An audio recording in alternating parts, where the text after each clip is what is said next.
Greetings from Woodturning with Dick. I saw a perspective piece done by somebody with wood recently, and I thought, why not do that with spindles? Spindle turning down to a point. Lots of them. Now, I've got a big block of sapele that's 4 inches thick. I've got a big block of mahogany that's 3 inches thick. I've got some rippled sycamore that's 2 inches thick, and I might need some more wood. I've also got a large 18mm thick piece of plywood hardboard that will be nice and flat to use as the backing. Let's get to some spindle turning and do a point. What's the point? Lots of points.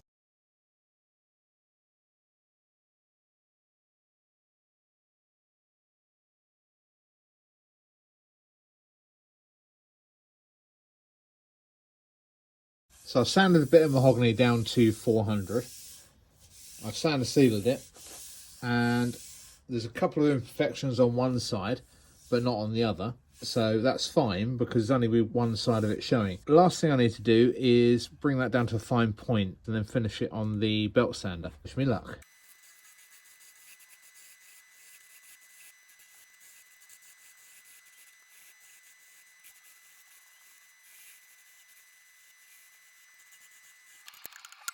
I know it'll only be a couple of minutes for you, but I thought I'd lay these out so you can see the perspective thing I'm talking about. There's number one finish. I'm going to need to sand the rest of that. That is coming up at a slight angle, which means it will lift off the ground near the centre. But as long as they're not all too far out, that should be fine. We'll be very careful with that point. So I'm going to have a lot of these. I do need to work out how to store them safely so don't all topple over and break my tips off. That would be really boring. But that will go on the corner there, and then they'll go all the way around in different colours. Well, some are the same, obviously. That's the mahogany. And as I said just now, if there's any rough spots or tear out that I don't want showing, that's the side that gets glued to the backboard. Right, only another however many I need. So this is the sapele. Got a big crack through here. Shouldn't be a problem. I've never turned sapele before, and this is one of the shorter side pieces, one of the shorter ones, so it shouldn't be much vibe through the middle of this at all. Plus it's a quite a steep angle. So yay, let's get turning it.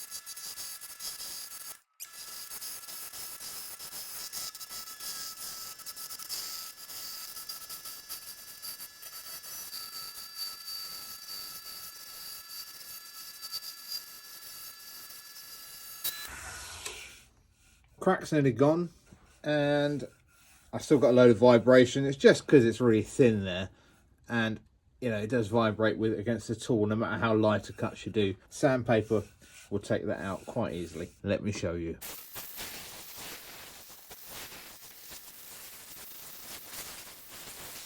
Sorted. Just need to go down to about 400 grit, and then the 400 grit with the grain. Let's see what this sapele looks like. Ooh, pretty. It's so pretty. Lovely shimmer to it. That'll look quite nice in a finished piece, I think. Once that's all waxed up, denibbed and waxed up. With all these pieces, I just need to decide which angle I want facing up, what side I want facing up, and on some of them it's going to be a bit challenging. So I've turned 9 spindles so far. I've been finishing the top on the sander, and obviously this angle is going to vary very slightly depending on what angle I hold it at, and I still need to hand finish this, so it's not necessarily going to be perfectly in line, which is a shame because I wanted them all pointing toward right at the dead middle.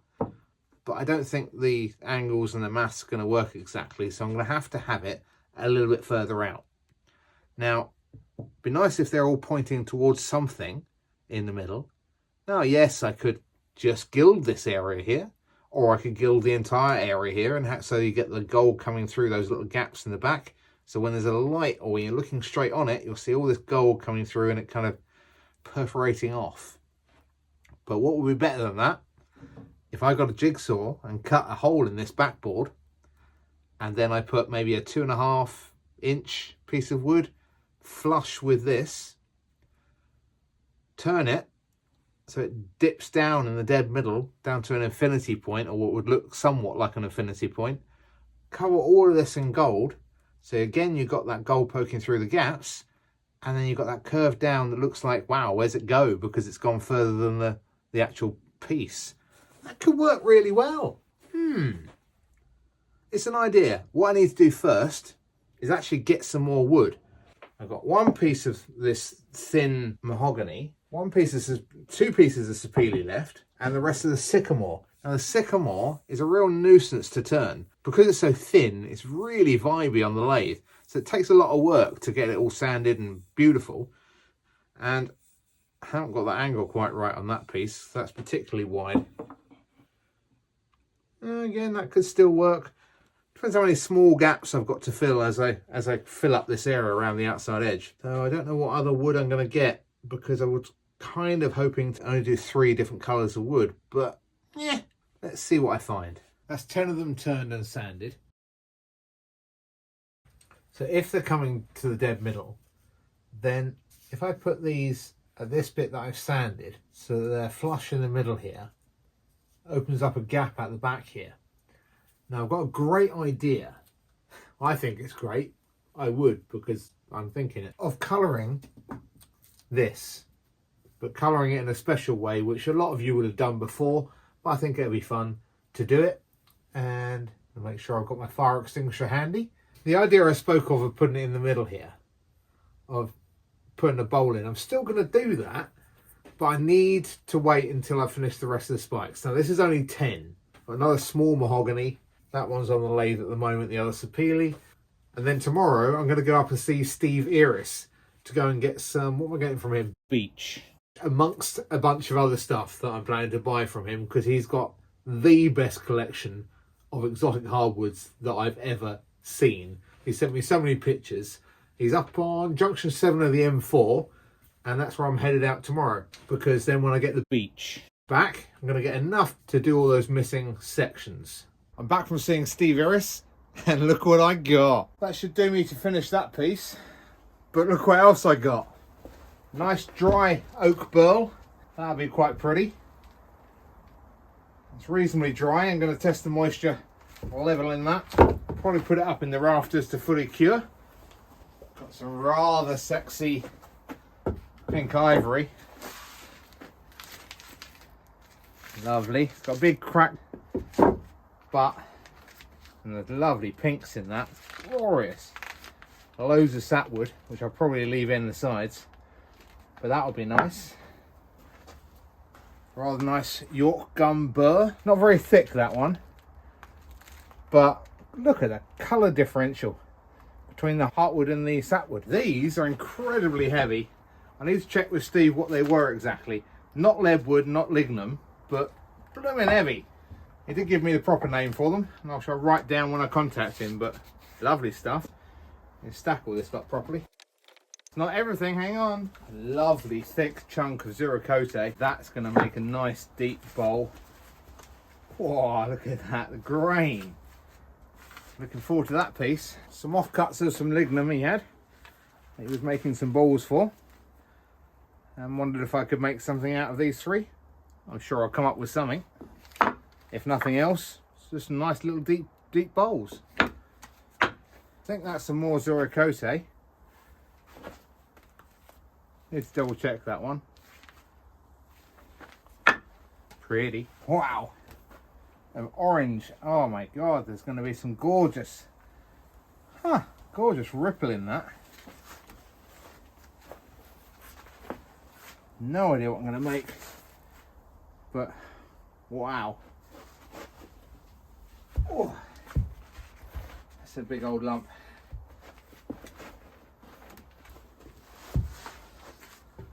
I've forgotten what he said that was, but it's a nice plank of something. I'll do something with it. Heavy. A couple of tiny planks of maple. And this is going to be an interesting piece. And I will tell you more about that in the video to come. But it's not wood. Whew. It's hard work moving that lot. Heavy. So let's have a look at this beech. Got some nice patterning in here. You can see that in the camera. Shame really, because when you turn these down, generally that will just stay on one little side of it. We'll see what this beech turns out like. A lot of you will criticise me for this, and I should be using a spindle gouge or a roughing gouge, but I like using a bowl gouge, even on spindle work. I've done all the other spikes so far with the skew chisel, but my preference is using a bowl gouge on spindle work. To me, you've got all that lovely sharp edge around that top surface, and if one bit gets dull, you can rotate it slightly. It's just the way I work. Criticise as much as you like.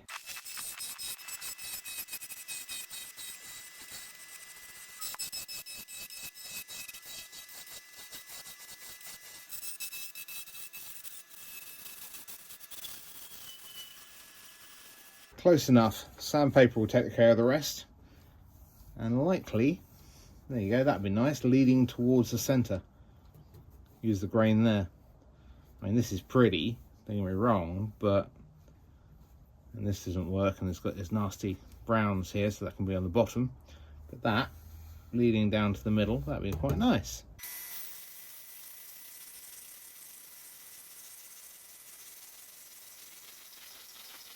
And there we have a nice fine spike, with even with the tailstock point ground out, because I left enough room to be able to turn that back. Now just got to finish that by hand, put it sand sealer, and she's ready to join the party. So that's all the sapele, all the mahogany done.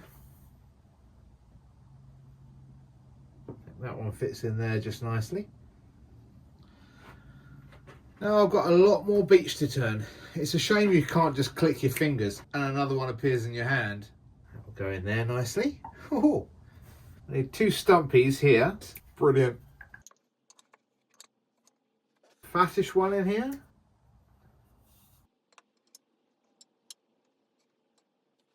Crikey, it's quite a big gap there. It's going to be a lot of... Let's try this. But what the hell? Let's just try a clap to see if that works. Can't believe it actually worked. A lot more work to do yet. I need to work out, I need to actually position these bang on correctly. And that's going to be fun, actually adhering these to the backboard. The backboard you can see at the moment, don't worry about that, that's very light coloured. I'm actually going to char that a little bit later, so that's going to be fun with a blowtorch. Yay! Next I need to pick 100% the side that I want showing up, and then run this along a piece of sandpaper so this is perfectly flat and a little flat spot in order to be able to glue it and then fix it through from the other side of the hardboard. What else that will do, that will bring these points down to a more familiar height, because at the moment they're a little bit up and down depending on how thick the piece of wood is and how straight I've done the turning and how straight I've done the sanding on the sanding belt. I can then figure out how big this needs to be. Then I can cut my hole, then I can char, then I can actually do something other than turning spikes. I've been dreaming about spikes, not in a good way. Nightmares. Although I'll tell you what, I am ready if there's a vampire invasion. If there's all those bloodsuckers around and it's true, they're spiked through the heart, I'm ready. Bring it on. Everything now has a flat bottom. I've flattened off so it sits nice and squarely and solidly, and they all meet in the middle quite well. So that's pretty good. Measured across here, and it's 35mm across here, which is the depth, the width of the bowl heading downwards that I'm going to turn in a minute. The visible bits between these, the farthest reaching one is 17cm. So that's the width of the gilded area of the bowl that I'm going to make. I'm going to make it something like that. Before I get on with that job, I need to clear all of these off of the backboard. But before I clear them off, I need to mark up the ends of each one with a number and a mark on the edge here, directly underneath. Then I can draw lines to the central point. You'll see why in just a moment. But I think that's looking quite grand at the moment.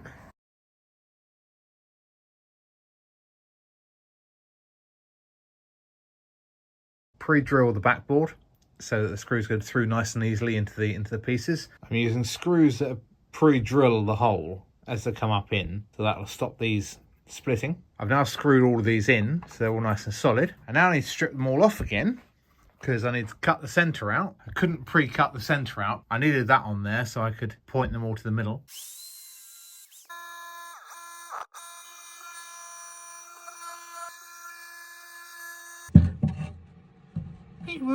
I've tied up my hole. It did end up being 18 centimetres across. So from about there, that's roughly centre. I want an overflap so I can glue the underside of the fixture that I'm putting in here up onto this piece of wood. And this will be my very strange kind of bowl that I'm going to turn to infinity. Got this piece of rippled sycamore. It's a bit sacrilege to use it for this, but I've got some cracking down the sides. I've got a knot with nasty cracking in it and some discoloration in parts of it which I don't like, so I'm going to use that end as a bowl blank. I'm going to cut that out just like that, and that's going to go in that hole. Let's get it mounted on the lathe and turn it into a funny thing, not a bowl.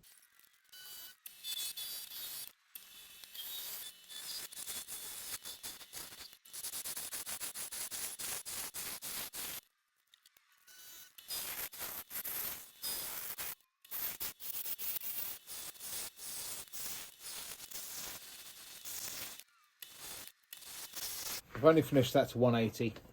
Just going to shove some sand sealer on it, particularly over that bit there, that ugly bit. Just help stabilise it. I'm going to mark the dead centre middle there with a piece number and my branding iron. I'm certainly not going to wax it. Good Lord, no. So that mark there you can see, that's the area that's going to be visible and fully gilded. This is the lip that I'm going to glue to the underside of the board. So I'm just going to skim that very gently across there just to flatten it. Then I'm going to play with this area here and dip down in with my very small bowl gouge. Okay, wish me luck.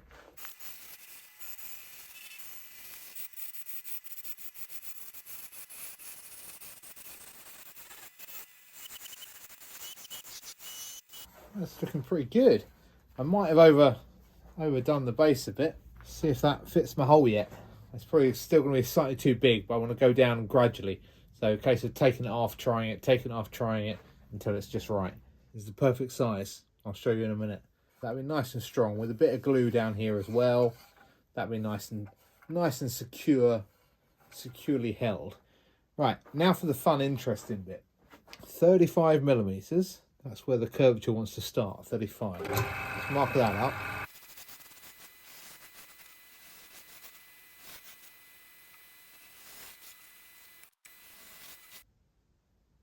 Alright, let's get that sanded and sander sealed. Well, it's a bit of a shame to use this wood and then cover it in gold. But it's nice and tight grained, it's nice and solid. There's my nice infinity hole, or whatever it's going to be called.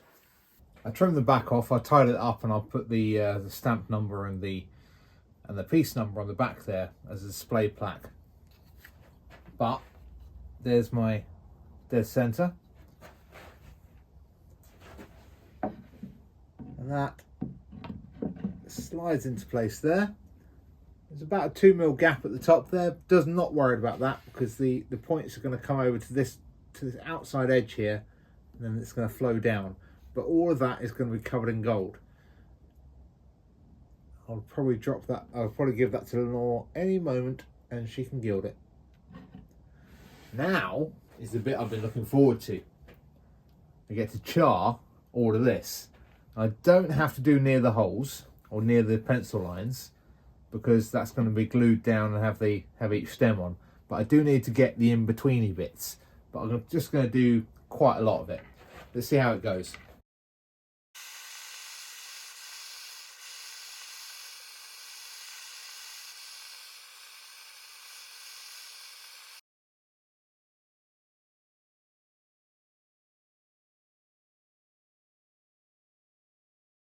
So you saw me burn the front of this.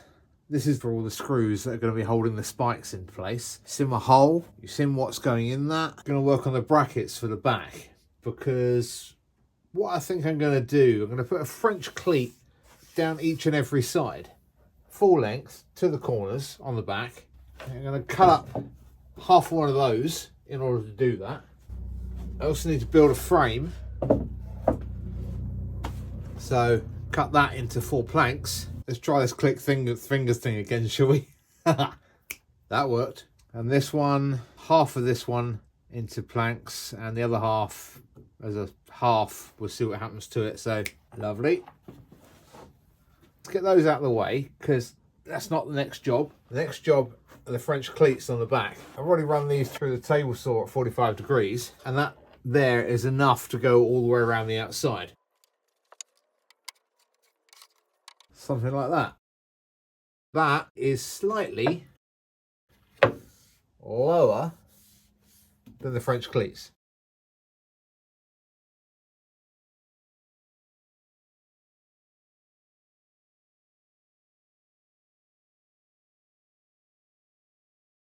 Now, I didn't get any footage of this because I needed another body in here and there was no room to film. So you can see here I've rigged up a guard which is slightly lower than the backboard. That will allow me to trim these as they come through the bandsaw in line with the guard. I put that right up to the blade. I was able to push that board against it and then trim nice and square. Ta-da! Now I've gone all the way round. Lovely. So we're nice and square at the moment. Next job is the frame. I've shown the top edge to the router. Got a nice area to gild now. This I'll leave as plain inside of stained. I didn't burn it. I didn't want the panel to warp and be too far out of place. So I've just run some black stain over that. It's a bit dusty at the moment. I've shown the ends my new jig. I've got a nice join on the corners, nice and strong. Now, these aren't quite tall enough to cover some of the taller ones over that side. So what I've had to do is raise the whole thing up using some banners. Now, I've dyed that corner because that'll be on display just here to prevent seeing any of this whiter wood down in the corners. And I've stained the outside there. I've also put a Forstner bit in so that these travel down halfway. Then I can screw those into the backboard. I've also put some, not quite random because they go into the back of some of the spikes, and create some plugs using my new plug cutter, which I'm most impressed by. And they simply go straight in the hole after the screw, and then cut them off and sand them flat. I've got to sand all this nice, get any pencil marks off and sand that all smooth. Take off this very corner, a bit sharp at the moment. Got to build a box for transport. Shouldn't take too long. Happy days. Well, that's the French cleats on the back. All the screws are in, all clamped down, glue drying. Aside from a few screws, a good helping of tight bond, because they will be carrying an awful lot of weight. This bit of beech I'm yet to drill, but that will simply slide in there and take the weight of the entire piece, or slide in there. Obviously central, but yeah. I built a quick box for it because it needed taking to Lenore and it needs to go to shows and to a gallery. I want it protected because everything's finished so nicely. Put some nice handles on it, sort of half French cleats just to get your fingers underneath it when you're lifting it. Got a nice little handle to open the lid with. Some nice little feetsies for when it's standing up on its end, and plenty of hinges. I've marked every screw that needs undoing with my brand. Got 4 on each side.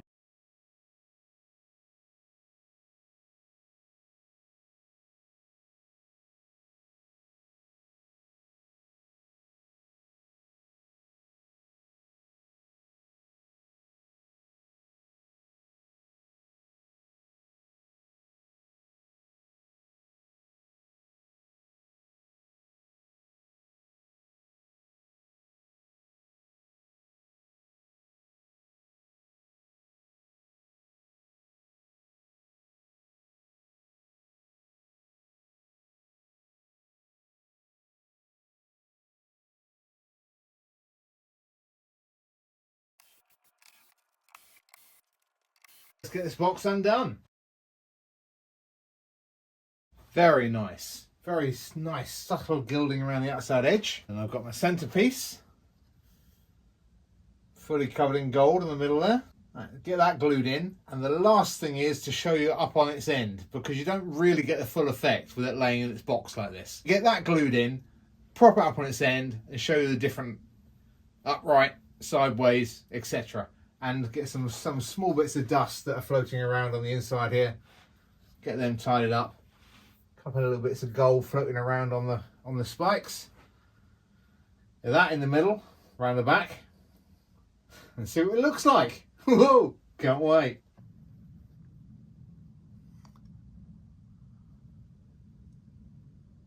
That really does kind of look like it goes to infinity. I'm quite pleased with that. Dips right down into the abyss.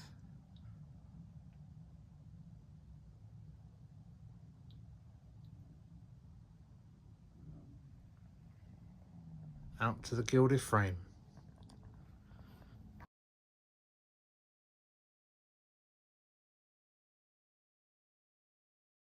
Pleased the way that's turned out. Just going to prop it up on its end and see what you think of it on its end, because as I say, it can go any which way.